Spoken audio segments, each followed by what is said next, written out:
Halo, kali ini aku akan demo TP3, tapi sebelum itu nilai aku di TP3 ini adalah 100. Oke, lanjut aja ke penjelasan kodenya. Jadi pertama-tama tuh aku kayak nyiapin input dan outputnya terlebih dahulu, terus aku buat variabel baru yang namanya jumlah node dan jumlah edge, dia untuk menerima input integer dari user. Dan selanjutnya ini ada looping di sini untuk menyiapin lookup table sehingga dapat mempersingkat waktu query. Jadi satu node itu satu graph. Nah, di sini itu aku kayak ngebuat list posisi-posisi harta karun. Jadi kalau misalkan case-nya itu S, jadi masukin aja index atau I ke dalam list posisi harta karun. Tapi kalau misalkan N, kita break. Dan lanjut ke looping selanjutnya, di sini kita kayak mengambil list edge dan langsung aja taruh di adjacency matrix sini. Dan di bagian sini aku kayak mengubah graph yang ada menjadi minimum spanning tree dengan algoritma prim. Nah, algoritma prim ini punya kompleksitas log v agar mempercepat komputasi jarak di bawahnya. Oke, lanjut. Yang di bagian sini kita kayak menghitung kekuatan minimal yang dibutuhkan dari setiap treasure room ke semua node lainnya. Kenapa? Karena treasure room ini jauh lebih kecil dari jumlah node. Oke, lanjut ke bagian query-querynya. Jadi di query pertama ada query M. Yang pertama tuh aku ambil input dari user yang aku namain strength. Di sini aku simpan variabelnya dan pada bagian ini, aku kayak mengambil lookup untuk node 0 karena query M itu pasti dari node 0. Nah, kita juga harus pastiin kalau misalkan lookup ini udah diisi. Oke, lanjut aja. Aku langsung buat starting value untuk output dan variabel ini digunakan untuk menghitung jumlah treasure room yang bisa dijangkau. Langsung aja kita print output dan break. Oke, case selanjutnya adalah query S. Jadi di query S ini aku ambil input dari user. Jadi apa ya? Jadi nama variabelnya ini start room dan kenapa ini min 1? Karena start room ini digunakan sebagai indeks untuk list yang ada di sini. Jadi kalau misalkan list ini kan indeks awalnya tuh pasti 0, jadi kita kurang aja 1. Nah, di sini juga ada current min. Jadi current min ini digunakan untuk menghitung treasure room mana yang punya kesulitan terkecil untuk menjangkau start room. Hal ini tuh bisa dilakukan, kenapa? Karena grafnya itu bersifat undirected. Jadi kalau misalkan undirected, dia nggak ada arah. Contohnya, A ke B itu sama aja kayak B ke A. Nah, case terakhir adalah query T. Jadi di query T ini, pertama-tama aku kayak ngambil input dari user dan lookup yang sesuai. Terus di sini ada starting value untuk cost mid dan cost end, dan tipenya itu long. Nah, di bagian if statement yang ini, kalau misalkan udah ada lookup tengah, langsung aja pakai lookup tengah, karena bisa aja graph-nya tuh undirected. Jadi kayak tengah ke awal tuh sama aja kayak awal ke tengah. Di bagian else if statement ini, kalau misalkan ada lookup awal, kita hitung awal ke tengah dan akhir ke tengah. Nah, kalau misalkan akhir itu pasti kan udah dihitungkan, karena akhir ini pasti treasure room. Dan semua jarak dari treasure room itu sudah dihitung dari awal. Nah, kalau misalkan nggak ada lookup awal dan tengah, kita hitung dulu lookup tengah dan hitung cost seperti apabila tengahnya sudah ada. Nah, di sini ada output query. Kalau misalkan strength-nya lebih besar sama dengan cost N, langsung print aja Y. Kalau misalkan strength-nya lebih besar sama dengan cost mid, kita print H, dan else-nya itu N. Oke, di sini adalah penjelasan untuk kelas yang udah dibuat. Jadi yang pertama ada class node. Yang pertama adalah variabel-variabel yang dibutuhkan untuk kelas ini. Ada node, ada kesulitan, ada harta karun, ada pref, ada index. Dan ini adalah constructor untuk kelas node ini. Jadi konstruktornya itu yang gak digunain ini adalah public node. Dan yang bagian sini ini untuk unit test. Nah, lanjut ke konstruktor kedua. Dia punya parameternya ada 3 dan ini parameternya 1. Berarti kan sebenarnya dia metodenya sama, cuman parameternya beda. Nah, kalau misalkan yang konstruktor yang kedua ini, dia punya parameter 3, ini digunakan untuk general gitu, untuk umum. Kalau ini untuk unitas. Nah, di bagian sini parameter ada 5, yaitu node, jarak, is, harta karun, pref, dan index. Dia digunakan untuk Prim's algorithm. Itu aja untuk kelas node, dan yang kelas terakhir ada min heap. Jadi min heap ini ada heap, ada max size, ada size, dan ini konstruktornya untuk menginisialisasikan min heap yang kosong. Selanjutnya, di kelas min heap ini juga punya method isEmpty. Jadi untuk melihat kalau misalkan min heapnya itu kosong, dan dia kayak nge-return status isi dari min heap itu kosong atau enggak. Jadi dia bakal nge-return true atau false gitu. Nah, method yang selanjutnya adalah parent. Dia kayak nge-return posisi parent. Kalau misalkan mau nyari parent kan tinggal node dikurang 1 dibagi 2. Nah, ini adalah swapping nodes. Jadi ada method swap yang digunakan untuk kayak menukar antara node 1 dengan node 2 gitu. Dan ini adalah method yang selanjutnya yaitu min heapify. Jadi dia ini adalah fungsi rekursif dengan kompleksitas O log n. Karena traversing tree-nya itu ke bawah dan tinggi tree itu pasti log n. Ingat kalau misalkan binary tree itu dia tuh pasti complete binary tree. Nah, jadi di sini kita kayak nyari largest among root, terus left child and right child. Habis itu kita langsung aja tukar dan continue heapifying if root is not largest. Oke, lanjut ke metode yang insert. Ya ini kayak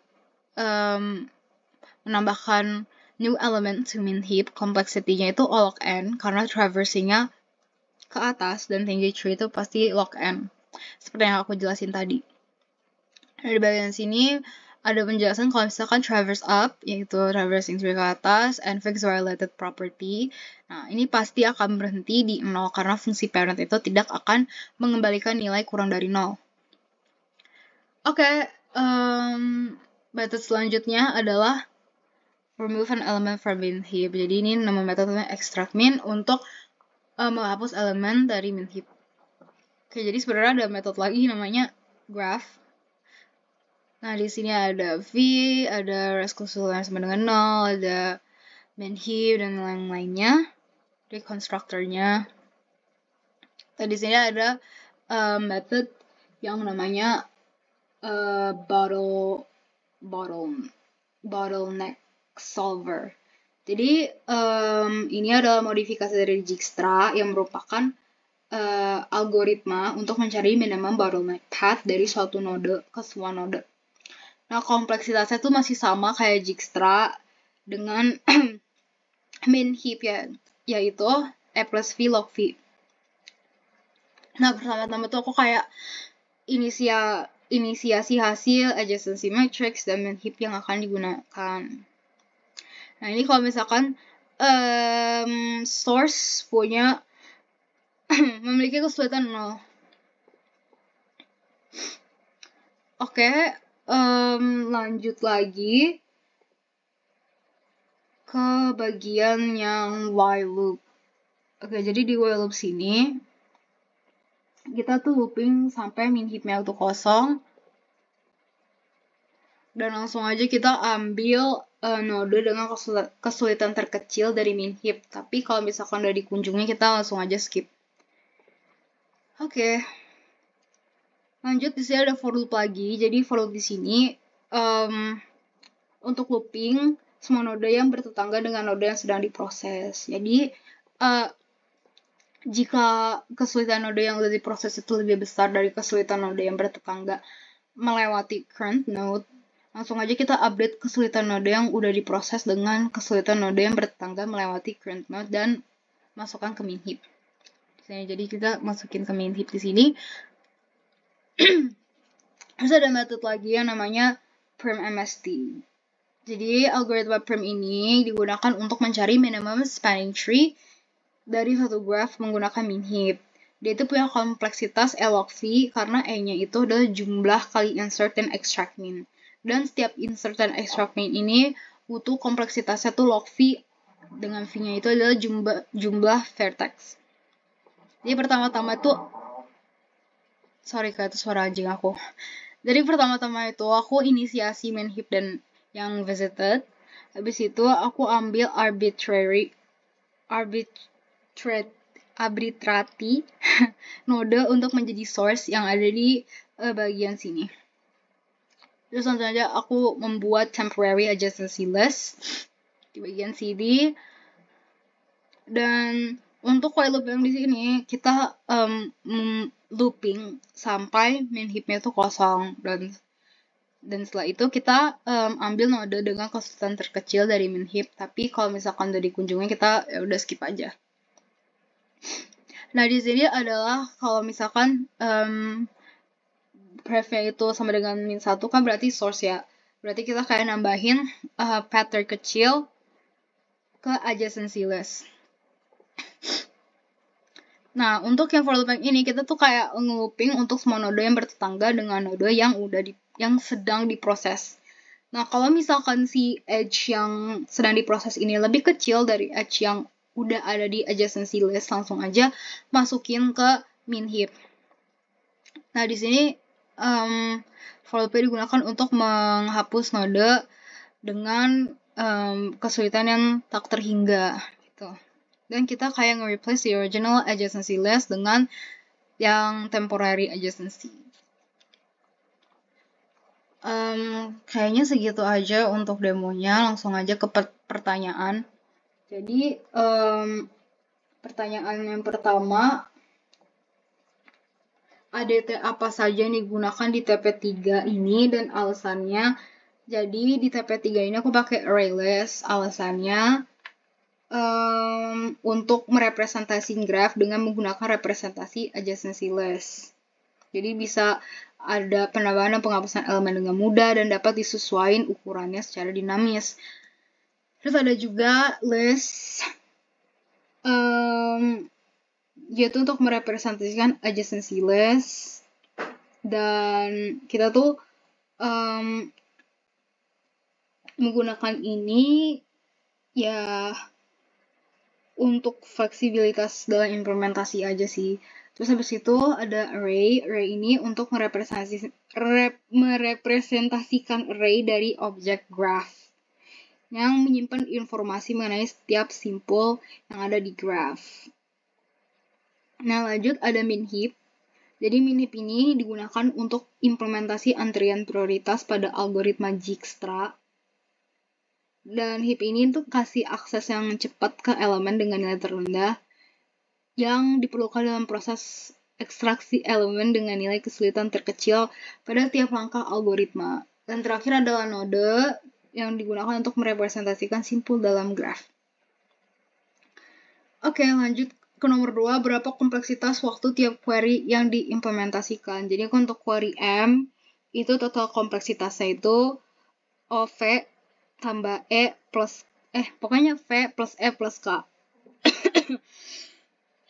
Karena posisi latar karung itu kompleksitasnya itu kan OK. Lookup graph yang bottleneck solver itu kan V plus E, berarti totalnya V plus E plus K. Kompleksitas query S, dia itu OK, dengan K ini adalah jumlah harta karun. Dan yang terakhir query T. Jadi query T ini bisa dianggap kompleksitasnya itu V plus E pada iterasi pertama dan O. Dan 1 pada iterasi berikutnya atau konstan. Jadi sebenarnya operasi ini hanya dilakukan 1 kali pada perjalanan pertama dan tidak diulang pada iterasi berikutnya. Jadi bisa dibilang kalau misalkan kompleksitasnya itu O V plus E. Pokoknya gitu deh. V plus E. Oke, lanjut nomor 3. Jawab salah satu berdasarkan kondisi yang terpenuhi. Jika mengimplementasikan PQ atau bin heap, bagaimana jika algoritma priority queue atau bin diganti dengan algoritma merge sort? Jadi, aku ngeimplementasiin binary heap. Nah, kalau misalkan kita pakai algoritma merge sort ini, dia tuh kompleksitas waktunya tuh rata-ratanya O n log n, di mana n itu adalah jumlah elemen yang diurutin. Dan kalau misalkan merge sort ini, dia tuh ruang penyimpanannya tuh butuh tambahan untuk nyimpen hasil pengurutan. Nah, ini kurang efisien karena kebanyakan implementasi antrian prioritas menggunakan struktur data yang memungkinkan NQ dan DQ-nya ini dilakukan tanpa perlu ruang penyimpanan tambahan. Oke, lanjut. Kalau misalkan di internet ya, algoritma merge sort ini tidak mendukung dinamika operasi NQ dan DQ. Maka dari itu kayak kompleksitasnya kurang efisien. Nah, itu aja sih untuk nomor 3. Lanjut nomor 4. Jika mengimplementasikan shortest path atau graph traversal, algoritma shortest path atau graph traversal. Jadi aku pakai Dijkstra karena digunakan dalam metode yang bottleneck solver yang tadi dan prim MST pada kelas graph. Lanjut, bagaimana jika bobot yang bernilai negatif pada edge algoritma yang digunakan tersebut? Jadi kalau misalkan Dijkstra itu nggak nanganin bobot negatif pada edge yang benar. Jadi kalau misalkan ada edge yang bobotnya negatif, dia akan Dijkstra ini akan kasih algoritma ini akan ngasih hasil yang kurang akurat atau nggak valid. Ya, jadi di kode aku tuh nggak ada penanganan khusus untuk bobot negatif. Maksudnya dalam implementasi ini. Nah, kalau misalkan grafnya punya edge yang berbobot negatif, bisa menggunakan Bellman-Ford untuk mencari jalur terpendek atau algoritma sesuai dengan sifat graf yang kita punya. Dan terakhir, tanpa memperlihatkan kompleksitas waktu, apakah ada algoritma selain Dijkstra, Bellman-Ford, atau Floyd Partial yang dapat diimplementasikan untuk menyelesaikan permasalahan query M? Jadi di sini sih yang bisa kita algoritma yang bisa kita pertimbangin adalah algoritma A** sih. Jadi dia tuh digunakan untuk pencarian jalur terpendek dalam graph dengan bobot pada tiap edge. Nah, algoritma A* ini mirip sama Dijkstra, tapi A* ini pakai fungsi heuristik untuk memperkirakan jarak dari tiap simpul ke tujuan. Nah, gambaran ide implementasi tersebut dan hal-hal apa saja yang perlu diperhatikan. Jadi, perlu adanya fungsi heuristik. Jadi, implementasi fungsi heuristik ini dapat memperkirakan jarak dari tiap simpul ke tujuan. Fungsi ini juga harus mengembalikan nilai numerik yang merepresentasikan estimasi jarak. Jadi kalau dalam konteks permasalahan aku bisa ngitung heuristik berdasarkan jarak Euclidean antara simpul dan posisi harta karun. Lanjut, kita juga bisa memodifikasi bottleneck solver. Jadi di bottleneck solver ini mengganti perbandingan dan perhitungan kesulitan dengan menggunakan algoritma A**. Jadi ganti prioritas queue atau main heap dengan menggunakan nilai fungsi heuristik ditambah dengan kesulitan yang ya kalau di internet sih Fn sama dengan Gn plus Hn. Oke, lanjut ke pemanggilan di query M. Ini ada modifikasi jika memakai A**. Kalau misalkan A**, pada bagian query M ini kita harus panggil method A* solver untuk menemukan jalur terpendek menggunakan A*. Terus kita langsung aja evaluasikan hasil A* untuk tiap posisi harta karun dan hitung berapa banyak yang memenuhi kriteria kesulitan. Jadi yang bottleneck solver tadi diganti jadi A* solver itu. Oke, itu aja dari aku. Terima kasih sudah mendengarkan dan mohon maaf apabila ada kesalahan.